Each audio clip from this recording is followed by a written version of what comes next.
Hello viewers, আপনারা অনেকেই আছেন যারা আমার গল্প শুনেন কিন্তু সাবস্ক্রাইব করেন না। প্লিজ আজকে সাবস্ক্রাইব করে দিবেন। তো চলুন শুরু করি। গল্পের নাম নীলের চোখে পড়ি। রাত ৩টা।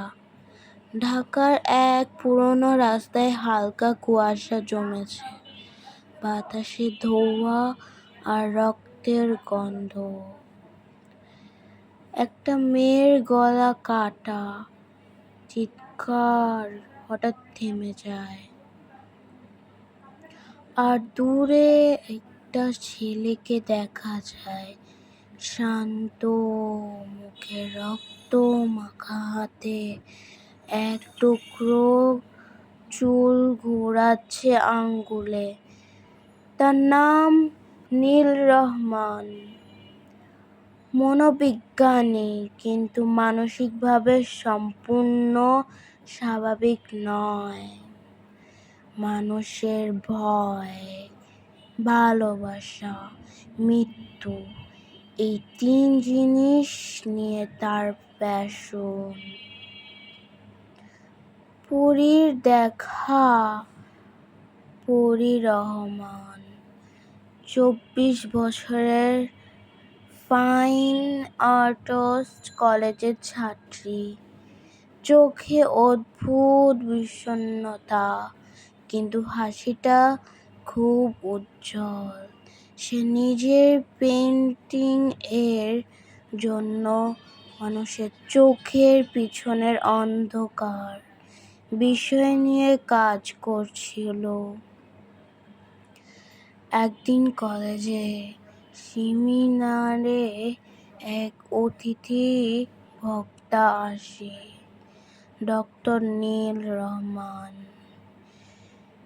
তিনি মানুষের মানসিক অন্ধকার নিয়ে কথা বলছিলেন, কিন্তু পরী তার চোখে অন্য কিছু খুঁজে পায়, একটা অদ্ভুত শান্তি, যেন মৃত্যু আর প্রেম একসাথে পাস করছে সেখানে। সেমিনার শেষে পরী যায় তার কাছে। আপনি যখন বলছিলেন মানুষ ভয়ও ভালোবাসে, আমি মনে করি আমি সেটা আটকে পারবো।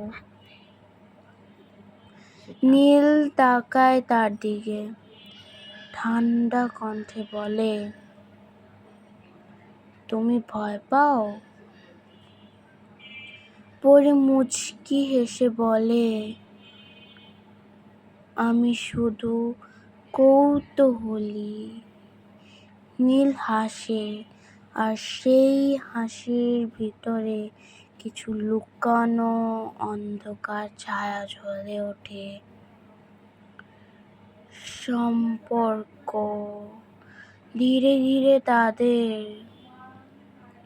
দেখা শুরু হয়।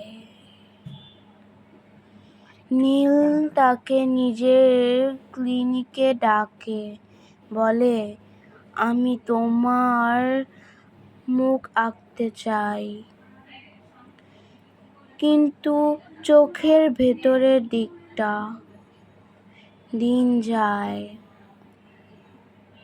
পরী বুঝতে পারে নীলের প্রতিটি প্রশ্ন যেন তার মনের দরজা খুলে দেয়।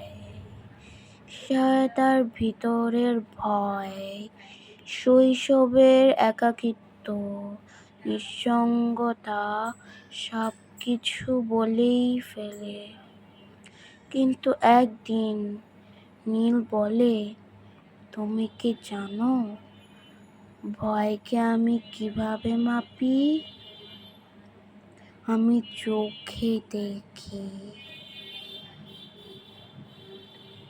হৃদস্পন্দনে শুনি। তারপর সে হালকা করে পরীর হাত ধরে, পালস চেক করে বলে, তোমার হৃৎপিণ্ড খুব দ্রুত বাজছে। এটা ভয় না ভালোবাসা? পরি কিছু বলে না, শুধু তাকিয়ে থাকে। আর তার ভিতরে ভয় ও আকর্ষণ একসাথে জন্ম নেয়। রহস্য, একদিন রাতে পরি কল করে, নীল তুমি কি জানো শহরে মেয়েরা হারিয়ে যাচ্ছে? নীল শান্তভাবে বলে, হ্যাঁ শুনেছি। সবাই বলে কেউ একজন তাদের শেষবার দেখেছিল লাল গাড়িতে। তোমার গাড়িটাও তো লাল। নীল থেমে যায়, তারপর বলে, তুমি ভয় পাচ্ছ?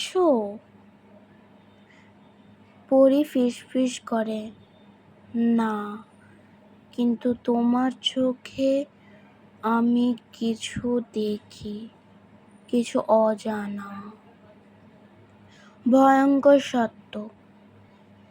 পরের দিন পরি আর কলেজে যায় না, ফোনও বন্ধ। তার বান্ধবীরা পুলিশে অভিযোগ দেয়। 3 দিন পর এক অজানা জায়গায় পরি জেগে ওঠে। চারপাশে অন্ধকার, দেওয়ালে টাঙানো তার নিজের আঁকা ছবিগুলো, কিন্তু প্রতিটি ছবিতে মেয়েদের মুখে ভয়, আর মাঝখানে নীলের চোখ আঁকা। নীল শান্ত কণ্ঠে বলে, তুমি বলেছিলে ভয়কে আঁকবে, আমি সাহায্য করেছি পরি, আমাকে ছেড়ে দাও। না, এখন তুমি আমার মিউজিক, আমার সৃষ্টি। পরি কাঁদতে থাকে। নীল তার মুখ ছুঁয়ে বলে, ভালোবাসা মানে অধিকার, আর ভয় মানে নিয়ন্ত্রণ। আমি দুটোই চাই। প্রতিশোধ। 2 সপ্তাহ পর নীলের ক্লিনিকে আগুন লাগে। সব নথি, ছবি, ওষুধ পুড়ে যায়। পুলিশ মৃতদেহ খুঁজে পায় এক নারীর, কিন্তু মুখ চিনে না কেউই। 6 মাস পর এক প্রদর্শনীতে দ্য ফেয়ার অফ লাভ নামে এক্সিবিশন হয়। চিত্রশিল্পীর নাম পরি রহমান। সব ছবিতে এক মানুষ, নীলের মুখ। শেষ ছবিটিতে লেখা থাকে নিচে, সে ভয় পেতে শিখেছিল, আমিও হত্যা করতে শিখেছি। প্রদর্শনী শেষে পরি জানালা দিয়ে তাকায়, হাসে, তার চোখে এখন নীলের মতে অন্ধকার জ্বলে ওঠে। শেষ বাক্য, ভালোবাসা কখনো মানুষকে ফেরে না, কখনো তা মানুষকেই গ্রাস করে, আর নীলের চোখে এখনো পরি বেঁচে আছে, হয়তো অন্য কোনো রূপে, অন্য কোনো রাতে।